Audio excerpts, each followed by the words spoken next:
membangkitkan kita juga dan memberikan tempat bersama-sama dengan Dia di surga. Di mana? Di surga. Haleluya. Kalau dunia ini berlomba-lomba saudaraku melakukan perbuatan baik supaya masuk surga,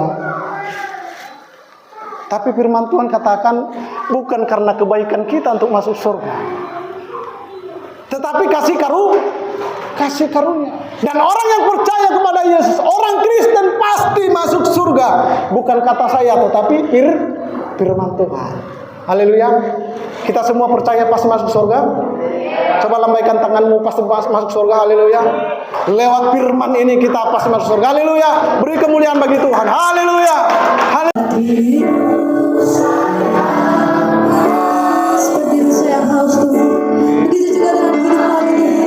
Kami rindu akan firman-Mu. Kami rindu akan kebenaran-Mu Tuhan. Hati kami datang.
bahwa dalam hidup ini semua adalah kasih karunia Tuhan. Bukan karena kekuatan kita, bukan karena kecerdasan kita, tapi semata-mata karena kasih karunia Tuhan. Di dalam kitab Efesus 2 ayat yang pertama sampai ayat yang ke-10.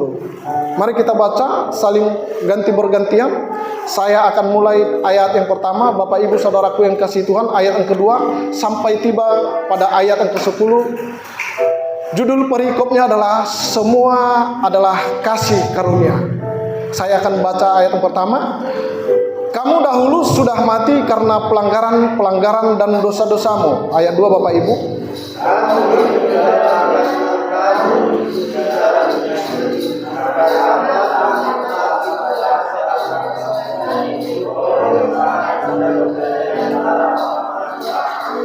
Sebenarnya dahulu kami semua juga terhitung di antara mereka ketika kami hidup dalam hawa nafsu daging dan menuruti keinginan daging dan pikiran kami yang jahat.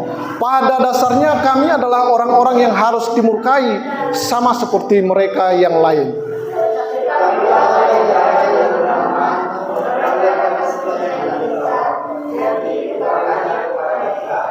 Telah menghidupkan kita bersama-sama dengan Kristus, sekalipun kita telah mati oleh kesalahan-kesalahan kita.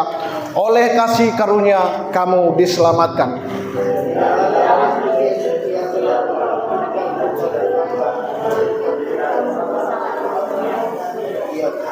Supaya pada masa yang akan datang yang menunjukkan kepada kita kekayaan kasih karunia yang melimpah-limpah sesuai dengan kebaikannya terhadap kita dalam Kristus Yesus.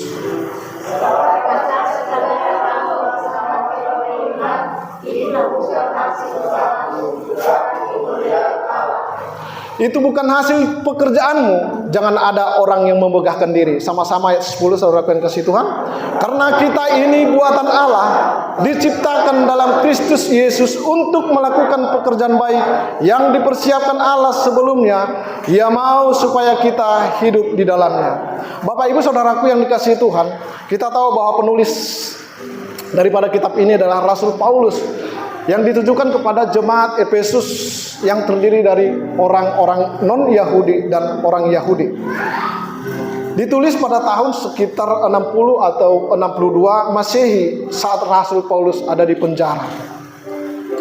Surat ini dikirimkan kepada jemaat Efesus, adalah sebuah kota di Asia kecil, kalau kita kenal sekarang yang namanya Turki. Untuk mengingatkan jemaat Efesus akan keadaan mereka sebelum mengenal Kristus, yaitu mati secara rohani dan terasing dari Allah. Oleh sebab itu saudaraku yang dikasihi Tuhan, kalau kita baca di ayat yang pertama dikatakan, kamu dahulu sudah mati oleh pelanggaran-pelanggaran dan dosa-dosamu. Itu berbicara tentang masa lalu. Mungkin kita semua punya masa lalu, betul? Kita punya masa lalu masing-masing. Nah, ini yang menulisnya adalah Rasul Paulus, dikatakan kamu dahulu sudah mati oleh pelanggaran-pelanggaran dan dosa-dosamu. Sebelum kita mengenal Yesus, kita mempunyai masa lalu. Kita semua punya masa lalu seperti yang saya katakan tadi. Dikatakan di situ sudah mati oleh pelanggaran-pelanggaran dan dosa-dosamu. Saudaraku yang dikasihi Tuhan, kalau dikatakan kepada kita sudah mati oleh pelanggaran-pelanggaran dan dosa-dosamu, berarti semua orang yang ada di muka bumi ini tidak ada yang tidak berdosa. Dan semua kita yang ada di muka bumi ini punya masa lalu. Tetapi terpujilah Tuhan, saudaraku yang dikasihi Tuhan, saat ini kita boleh berada di hadapan Tuhan. Itu karena kemurahan Tuhan. Maka di judul perikopnya adalah semua kasih karunia. Ketika Adam dan Hawa ditempatkan Tuhan di tengah-tengah Taman Eden, Adam dan Hawa tidak kekurangan apapun. Semua disiapkan oleh Tuhan. Apa yang dibutuhkan oleh Adam dan Hawa, dan satu-satunya manusia terkaya di muka bumi adalah Adam dan Hawa. Belum ada saingan. Betul? Belum ada saingan, saudaraku yang kasih Tuhan. Tetapi ada satu perintah yang diberikan Tuhan kepada Adam dan Hawa. Adam, semua pohon yang ada di taman ini boleh kau makan buahnya dengan bebas. Tetapi pohon yang ada di tengah-tengah taman, jangan engkau makan buah. Jika engkau makan, maka pastilah engkau mati. Apa yang terjadi saudaraku yang kasih Tuhan? Di setiap begitu banyak persediaan yang disiapkan oleh Tuhan, apa yang dilarang oleh Tuhan, itu yang dilakukan oleh Adam. Coba kita tanya diri kita, saudara yang kasih Tuhan. Begitu banyak yang berkat yang sudah kita terima oleh Tuhan. Tetapi kadang-kadang Tuhan menguji kita dengan hal yang kecil. Pertanyaannya, apakah kita masih tetap setia atau taat kepada Tuhan? Kadang-kadang saudara yang dikasih Tuhan, kita melawan Tuhan. Betul? Betul? Itulah sebabnya saudara yang dikasih Tuhan, kamu sudah mati oleh pelanggaran. Ada di situ pelanggaran dan dosa-dosamu.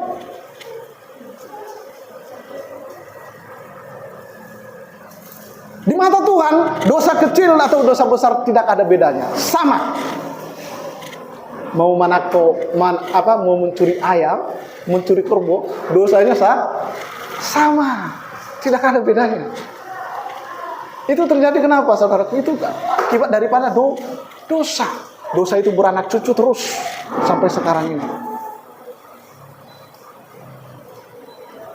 Dan bukan hanya itu saja, perhatian kasih Tuhan. Lihat di sekitar kita.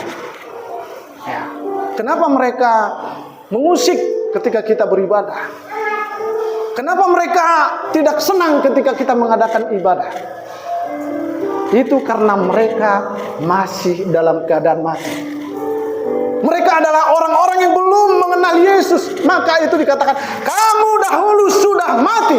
Oh, Pak Pendeta, saya ini kan masih hidup, masih bernapas. Maksudnya saudaraku yang dikasihi Tuhan, manusia itu terdiri dari jasmani dan rohani. Yang mati itu adalah rohaninya. Ketika manusia jatuh ke dalam dosa, dia tidak langsung mati, tetapi dia terpisah dari Allah. Rohaninya mati. Dia lihat, coba kita perhatikan saudara. Ketika kita berdosa, saudaraku yang dikasihi Tuhan, apakah kita masih bisa mendekat kepada Tuhan? Tidak. Kenapa tidak bisa, saudaraku yang dikasihi Tuhan? Dosa itu yang menjadi penghalang bagi kita. Kita tidak akan berani bertatap muka dengan Tuhan, karena dosa itu akan mengintimidasi kita. Dosa itu akan membawa kita jauh dari Tuhan. Itulah yang dimaksud dengan sudah mati. Kamu dahulu sudah mati oleh pelanggaran-pelanggaran dan dosa-dosamu. Tinggal menunggu waktunya, saudaraku yang kasih Tuhan. Tinggal menunggu waktunya. Maka di situ kata terputus atau terasing dari Allah itu sama seperti ranting. Kalau ranting itu sudah dipotong dari pokok, memang hari ini dia masih hijau, betul? Masih hijau dia 1 hari, 2 hari, ya masih hijau. 3 hari sudah mulai layu, 4 hari. Tapi tunggu sampai sebulan, saudaraku yang dikasihi Tuhan, apa yang terjadi? Kering, ranting. Kalau sudah terpisah dari pokoknya, dari pohonnya, pasti akan menjadi kering. Demikianlah hidup kita, saudara yang dikasihi Tuhan. Karena dosa yang memisahkan kita dari Tuhan, maka kita terputus hubungan dengan Allah. Rohani kita mati. Memang kita masih hidup, sekalipun kita belum mengenal Tuhan. Masih hidup, tetapi secara jasmani. Rohani kita mati, kita tidak bisa datang kepada Tuhan. Karena ada dosa yang memisahkan antara manusia dengan Tuhan. Sama seperti handphone kita ini. Tinggal menunggu waktunya, pasti akan habis baterainya, betul? Pasti akan habis baterai.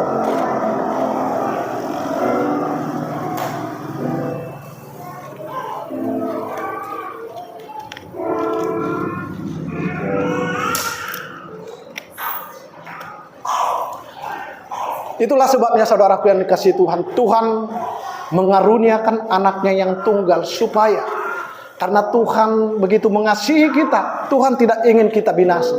Dia mengirimkan anaknya yang tunggal mati karena dosa-dosa kita. Mati karena dosa saudara, mati karena dosa saya. Dia menggantikan kematian kita, dan dia memberikan hidup yang baru kepada kita. Maka kalau kita akan baca nanti selanjutnya, mari kita pelajari ayat demi ayat.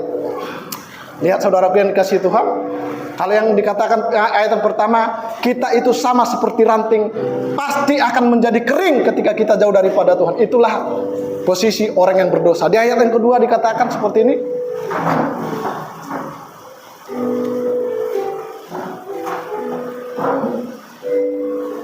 Kamu hidup di dalamnya karena kamu mengikuti jalan dunia ini, karena kamu mentaati penguasa kerajaan angkasa, yaitu roh yang sekarang ini sedang bekerja di antara orang-orang durhaka. Kamu hidup di dalamnya karena kamu mengikuti jalan dunia ini, karena kamu mentaati penguasa kerajaan angkasa, yaitu roh yang sekarang ini sedang bekerja di antara orang-orang durhaka. Lihat saudaraku yang dikasihi Tuhan, orang yang tidak mengenal Yesus, orang yang tidak hidup di dalam Kristus, gampang menandainya. Bagaimana? Lihat. Kalau orang yang benar-benar hidup di dalam Kristus, lihat, tidak akan pernah dia jauh dari Tuhan. Yang kedua, dia tidak akan bisa kerasukan setan. Tapi lihat, orang yang di luar daripada Kristus, kebanyakan orang kerasukan setan. Kenapa? Karena tidak, roh mereka itu dalam keadaan mati. Rohnya itu kosong, sehingga roh dunia ini bisa memasuki mereka. Tetapi orang yang percaya kepada Yesus, orang yang hidupnya di dalam Yesus, tidak akan bisa roh-roh setan masuk dalam hidupnya. Amin. Karena roh dunia ini telah dikalahkan oleh darah Yesus. Haleluya. Itulah dikatakan di sini, saudara yang dikasihi Tuhan. Kamu hidup di dalamnya karena kamu mengikuti jalan dunia ini, karena kamu mentaati penguasa kerajaan angkasa, yaitu roh yang sekarang ini sedang bekerja di antara orang-orang durhaka. Saudaraku yang dikasihi Tuhan, lihat di luar daripada kekristenan. Lihat, perhatikan hidup mereka, saudaraku yang dikasihi Tuhan. Memang seolah-olah mereka melakukan perbuatan baik itu, tetapi ingat, perbuatan baik mereka ada di mana? Hanya untuk keegoan. Orang yang di luar Kristus, mereka melakukan perbuatan baik adalah untukku, untuk saya, supaya mereka dimuliakan. Kira-kira seperti itu. Perhatikan. Tetapi saudaraku yang dikasihi Tuhan, orang yang sudah ada di dalam Kristus, ketika dia melakukan perbuatan baik, bukan untuk dirinya, tetapi untuk Allah. Karena Allah sudah terlebih dahulu melakukan perbuatan baik. Karena Allah sudah terlebih dahulu mengasihi kita, sehingga dengan demikian kita harus mengasihi sesama manusia. Haleluya. Itulah maksudnya di sini. Kamu hidup di dalamnya. Gaya hidup orang berdosa, gaya hidup yang di luar daripada Kristen, gaya hidup yang di luar daripada Kristen, gaya hidupnya itu adalah gaya hidup dunia. Yang paling utama apa? Mereka akan hidup dengan dirinya sendiri. Mereka akan hidup dengan kedagingan. Mereka hidup dengan keegoan. Apa saja yang dilakukannya hanya untuk dirinya, bukan untuk Tuhan. Makanya kalau kita baca saudara yang kasih Tuhan, dikatakan di situ, perbuatan daging telah nyata, yaitu percabulan, kecemaran, hawa nafsu, penyembahan berhala, sihir, perseteruan, perselisihan, iri hati. Ya, coba perhatikan iri hati. Banyak hal. Iri hati, amarah, kepentingan diri sendiri. Wow. Itu semua adalah jalan dunia. Pesta pora, kemabukan, kedengkian. Wah, coba kita renungkan sebentar di dalam diri kita. Apakah itu masih ada di dalam diri kita? Coba kita renungkan. Coba ingat sekali lagi ya. Percabulan, hawa nafsu, kecemaran, penyembahan berhala. Kadang-kadang penyembahan berhala ini dalam agama Kristen, ya. Agama Kristen dengan orang Kristen itu berbeda. Orang Kristen adalah pengikut Kristus. Tetapi agama Kristen bisa saja dia beragama Kristen tapi hanya KTP. Ini harus kita bedakan ya. Jadi saya bilang bukan orang Kristen, tapi agama Kristen. Agama orang yang beragama Kristen bisa saja menyembah berhala.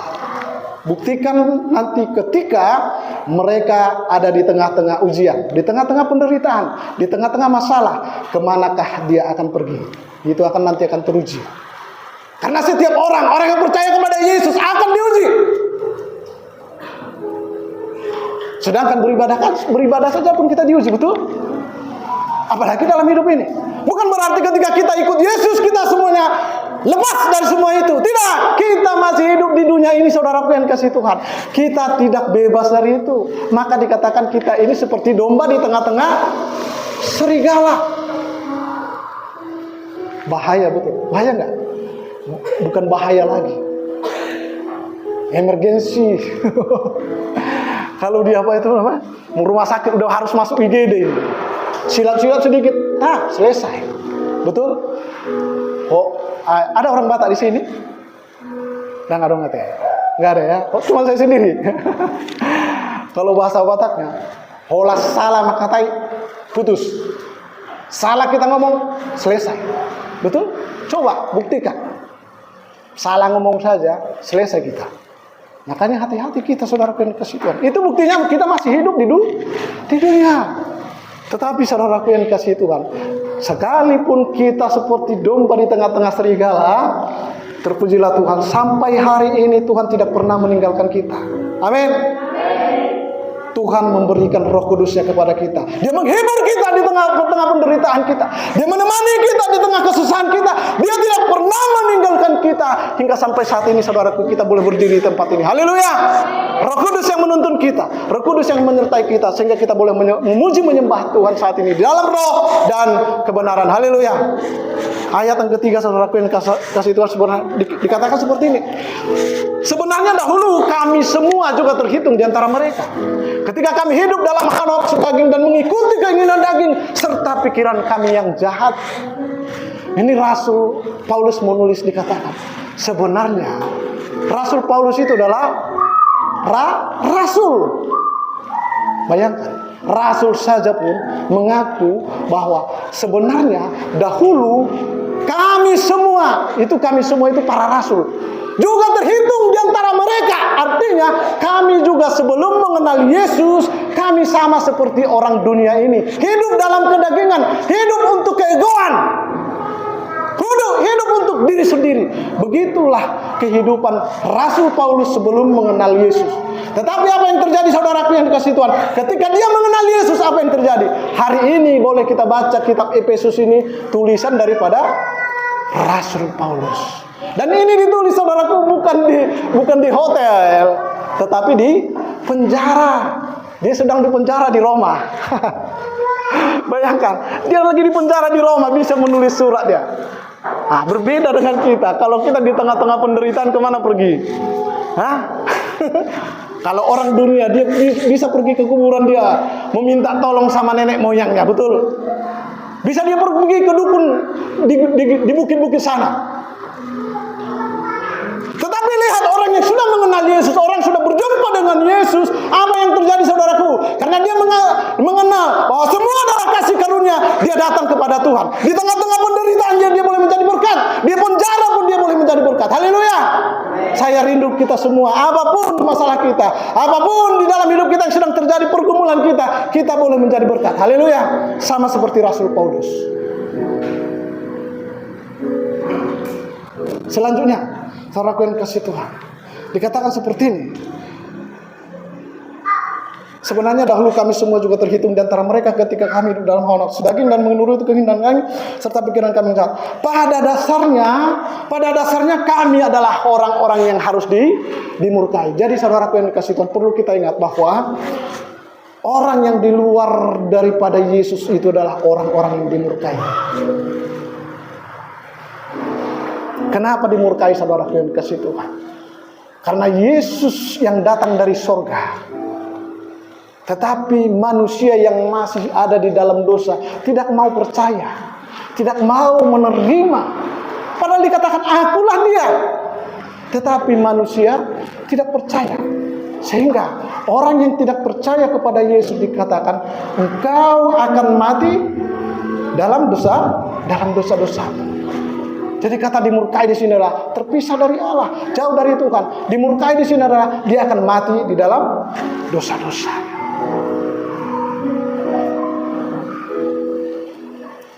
Tetapi ayat yang keempat saudara yang kasih Tuhan, mari kita baca. Coba kita baca bersama-sama saudara yang kasih Tuhan, ayat 4. 1, 2, 3. Tetapi Allah yang kaya dengan rahmat, oleh karena kasih-Nya yang besar yang dilimpahkannya kepada kita, ayat yang kelima, telah menghidupkan kita bersama-sama dengan Kristus. Stop. Loh, coba lihat saudaraku yang kasih Tuhan. Wujud daripada kasih karunia Kristus itu yang ada di dalam hidup kita apa? Dikatakan di sini, tetapi Allah yang kaya dengan rahmat dan oleh karena kasih-Nya yang besar yang dilimpahkannya kepada kita, telah menghidupkan kita bersama-sama dengan Kristus. Maka wujud kasih Allah kepada kita menghidupkan. Haleluya. Kita boleh memuji menyembah Tuhan.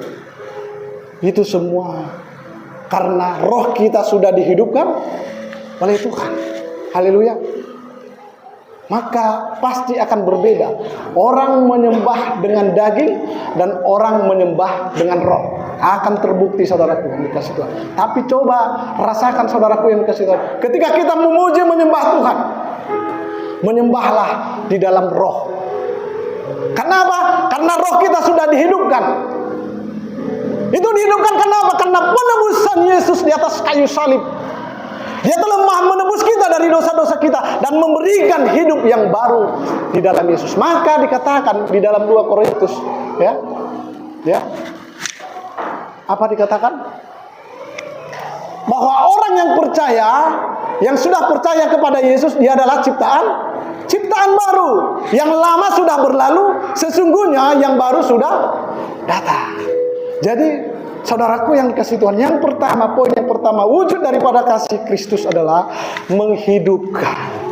Haleluya. Sekalipun nanti ketika kita dipanggil oleh Tuhan, saudaraku yang dikasih Tuhan, jangan takut.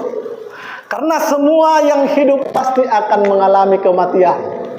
Dan kematian itu adalah awal daripada kehidupan yang sesungguhnya.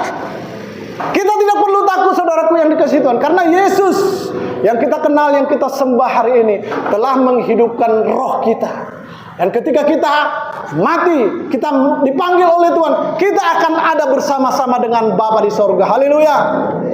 Kenapa di sorga? Firman Tuhan yang kita baca hari ini yang meneguhkan iman kita. Kita akan baca selanjutnya saudaraku yang dikasih Tuhan. Telah menghidupkan kita bersama-sama dengan Kristus, sekalipun kita telah mati oleh kesalahan-kesalahan kita. Kita yang sudah mati tadi, kita yang sudah di dalam dosa kita, sekalipun begitu banyak kesalahan-kesalahan kita. Dan itu dibuktikan oleh Tuhan Yesus ketika ada 2 orang di sebelah kanan dan sebelah kiri, ya. Orang yang mengaku dan orang yang tidak mengaku. Orang yang tidak mengaku, apa kata Tuhan? Tapi orang yang mengaku, sebesar apapun dosa kita, saudara yang kasih Tuhan, apapun kesalahan kita, mungkin tadi kita berdosa, ya, bisa saja kita berdosa, mau tidur pun bisa berdosa. Melalui apa? Melalui pikiran. Tadi pun bisa berdosa melalui apa? Melalui perkataan, melalui penglihatan kita. Kita bisa berdosa. Tetapi lihat kasih karunia Tuhan. Ketika kita mengaku, apa yang terjadi saudara yang kasih Tuhan? Tuhan berkata, hari ini juga engkau bersama-sama dengan aku di taman Firdaus. Bagi Tuhan tidak ada yang mustahil. Tuhan sanggup menghidupkan kita. Ayat yang kelima, telah menghidupkan kita bersama-sama dengan Kristus, sekalipun kita telah mati oleh kesalahan-kesalahan dan oleh kasih karunia, kamu diselamatkan. Poin yang kedua, wujud daripada kasih Allah adalah menyelamatkan. Dari mana kita diselamatkan? Yang pertama adalah dari dosa kita. Tadi yang sudah saya ceritakan. Dari dosa kita sudah diselamatkan. Lalu yang kedua, dari setiap masalah kita, Tuhan pasti menyelamatkan kita. Kadang-kadang kita dalam hidup ini saudara, kita lupa. Betul? Karena kita ini masih hidup di dunia ini saudaraku, kita kadang-kadang lupa. Betul? Ada yang tidak pernah lupa di sini? Ada yang tidak pernah lupa? Oh, ternyata tidak pernah lupa, ya. Itu penyakit memang. Penyakit apa? Penyakit lupa. Ya. Tapi itu tidak bisa dipungkiri. Tidak bisa dipungkiri saudara. Pasti suatu saat kita akan lupa. Mungkin sekarang belum pernah mengalami lupa, nanti kalau sudah tua pasti ada lupanya. Saudaraku yang dikasihi Tuhan, Tuhan yang kita sembah adalah Tuhan yang Maha Tahu. Di tengah-tengah kelemahan kita, ya, di tengah-tengah penderitaan kita, mungkin karena banyaknya masalah kita, kadang-kadang kita lupa kita mengunci rumah. Ada yang pernah lupa mengunci rumah di sini? Saya pernah lupa mengunci rumah. Kami tidur tengah malam. Tidur tengah malam kan? Ya, mungkin karena ada tamu juga kemarin. Akhirnya gerasi di samping saya kira sudah saya kunci. Rupanya masih terbuka saudara kasih Tuhan. 2:30 pagi ada orang yang gedor-gedor pintu. Pak, siapa ini dalam hati saya, kan? Saya buka pintu. Kenapa, Bang? Ini pintunya kenapa nggak ditutup? Bapak ini apa? Mencoba atau bagaimana? Sengaja atau bagaimana? Tengok, oh ya lupa saya bilang. Tetapi lihat saudara yang dikasih Tuhan, ketika kita ada di dalam Kristus, orang nggak berniat jahat kepada kita. Kenapa? Karena Yesus menyelamatkan kita. Bukan hanya kita saja, harta kita juga diselamatkan Tuhan. Haleluya. Malaikat Tuhan berkeliling di sekitar rumah kita. Di tempat ini juga, saya yakin Tuhan berkeliling di tempat ini. Untuk apa? Memberikan kedamaian bagi kita, melindungi kita supaya kita beribadah bebas di sini. Haleluya. Amin. Di hari yang akan datang saya berdoa dan kita semua berdoa supaya tempat ini dipenuhi oleh jiwa-jiwa. Haleluya. Dan bukan itu saja, saudaraku. Ada beberapa kali di rumah itu saya lupa tutup pintu. Memang pintu besinya udah saya tutup. Tapi, saudaraku, pintu luarnya belum saya tutup. Kenapa? Karena kasihkan di rumah, di kamar main-main sama anak-anak. Tidur bukan sampai jam 3 lagi, saudara. Sampai pagi. Sampai pagi. Ini jaga malam kan ada beberapa ruko itu di situ. Mereka mondar-mandir. Kenapa ini Pak Simangunsong ini, sengaja atau bagaimana ini? Atau pulang dari kafe gitu ya. Dipikirnya saya sama seperti mereka, ya kan? Pulang dari mana-mana gitu ya kan? Mabuk atau bagaimana? Udah pagi, jam 8 pagi datang dia. Pak, kenapa keretanya nggak dimasukkan? Memang paginya saya udah heran, mana kereta saya nih? Rupanya aku tengok depan teras. Baru jam 8 datang dia. Yang jaga malam. Pak, kenapa nggak dimasukkan keretanya? Oh iya, lupa saya tadi malam, Pak. Untung nggak digotong, nggak bisa tidur kami tadi malam, Pak. Gara-gara kereta Bapak di luar. Jadi saudara yang kasih Tuhan, selain daripada dosa-dosa kita diselamatkan oleh Tuhan, bahkan apa yang kita punya, anak-anak kita, masa depan kita, usaha kita pasti akan diberkati oleh Tuhan, pasti akan diselamatkan oleh Tuhan. Semua kita yang hadir hari ini yang mendengarkan firman Tuhan, saya berdoa apa yang saya alami demikian juga ibu akan mengalami berkat-berkat Tuhan. Amin. Lalu saudara yang kasih Tuhan, yang pertama tadi adalah Tuhan memberikan kehidupan, menghidupkan kita yang sudah mati tadi. Yang kedua adalah menyelamatkan kita. Dan yang ketiga saudara yang kasih Tuhan, kita baca selanjutnya. Dan di dalam Yesus Kristus Ia telah membangkitkan kita juga dan memberikan tempat bersama-sama dengan Dia di sorga. Di sorga di mana? Di sorga. Haleluya. Kalau dunia ini berlomba-lomba saudaraku melakukan perbuatan baik supaya masuk surga, tapi firman Tuhan katakan bukan karena kebaikan kita untuk masuk surga, tetapi kasih karunia. Dan orang yang percaya kepada Yesus, orang Kristen pasti masuk surga. Bukan kata saya, tetapi firman Tuhan. Haleluya. Kita semua percaya pasti masuk surga? Coba lambaikan tanganmu, pasti masuk surga. Haleluya. Lewat firman ini kita pasti masuk surga. Haleluya. Beri kemuliaan bagi Tuhan. Haleluya. Haleluya. Maka yang ketiga adalah wujud kasih Allah adalah untuk memberikan tempat di mana? Di surga. Haleluya. Suatu saat kita nanti mati, kita dipanggil oleh Tuhan. Kita yang hadir hari ini, kita yang beribadah hari ini, kita akan berjumpa dengan Bapa di surga. Kita akan sama-sama di sana berjumpa sesama orang percaya. Haleluya. Haleluya. Dikatakan seperti di dalam Yohanes. Seperti ini. Dan ini yang kita peringati hari ini saudara yang kasih Tuhan. Yohanes 14 saudara yang kasih Tuhan, kita baca sebentar. Atau saya baca untuk kita semua. Janganlah gelisah hatimu. Jangan gelisah hatimu. Apapun yang sedang terjadi saat ini. Janganlah gelisah hatimu. Percayalah kepada Allah. Percayalah juga kepadaku. Di rumah Bapakku banyak tempat tinggal. Jika tidak demikian, tentu aku mengatakannya kepadamu. Sebab aku pergi ke situ untuk menyediakan tempat bagimu. Untuk siapa? Untuk saya dan untuk kita semua. Hari ini kita memperingati kenaikan Tuhan kita Yesus Kristus ke surga. Haleluya. Tidak ada yang seperti Yesus. Kalaupun ada yang mengaku-ngaku, itu pasti berbohong. Pasti berbohong. Karena hanya Yesus yang turun dari surga dan Dia naik ke surga. Dia naik ke surga. Dikatakan di ayat selanjutnya seperti ini. Sebab aku pergi ke situ untuk menyediakan tempat bagimu. Dan apabila aku telah pergi ke situ dan telah menyediakan tempat bagimu, aku akan datang kembali dan membawa kamu ke tempatku, supaya di tempat di mana aku berada, kamu pun berada. Kenapa Yesus harus datang kembali? Karena tidak tahu kita jalan ke sana. Kita harus dibawa. Bukan seperti orang yang pada di luar Kristen. Di mana? Jangankan ke surga ya. Nah, ke daerah satu tempat aja yang belum pernah kita pergi ke sana, bisa sesat nggak? Bisa. Kami saja tadi kesesat di sini. Masuk Gang Sentosa kami. Karena mengikuti Google Map. Memang sudah benar ya kan?